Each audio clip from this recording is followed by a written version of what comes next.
A to teda jako musím říct, že ty lidi vlastně jdou do situace, kdy, co když by on tam měl jakoby opravdu granát odjištěnej, tak v tu chvíli prostě žádná balistická ochrana jim nepomůže a je konec zřejmě. Že jo? S největší pravděpodobností by ty zranění byly asi devastující, ale jak říkám, to je úplně ukázkový příklad té naší práce, protože my tímhle s tím vlastně přijíždíme na tu událost, na tu konkrétně bychom přijeli, převzali bychom si velení a teď my velíme všem těm složkám. To znamená, pod náma jsou v tu dobu, jsou pod náma všechny složky, co na místo přijedou. A to se bavíme nejenom o hasičích záchrance, ale i v složkách policie. Jo? Ať přijde zásahovka, což jsou lidi, kteří jsou absolutně skvěle cvičení na to, aby vlastně zadrželi toho pachatele, hlavně v tom bytě nebo v nějakém tom objektu, furt jsou podřízený nám.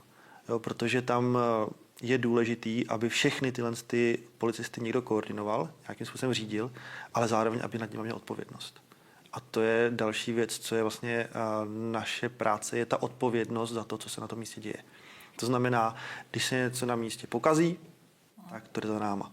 Protože my rozhodujeme, my velíme a máme na to mnohdy vteřiny, ani ne, na to rozhodnutí, ale zase na druhou stranu je to holt ta práce a s tím jsme do toho šli a ta práce holt to vyžaduje, ty rychlé rozhodnutí a mnohdy jsou to teda rozhodnutí, které zasahují do těch nejzávažnějších zákonů, to znamená promalujeme vlastně i ústavní zákony, jako třeba právo na obydlí nedotknutelný, jo, na omezení osobní svobody lidí a takovýhle. To znamená, že tam holt jsme na tenkým ledě, ale musíme si s tím poradit. No.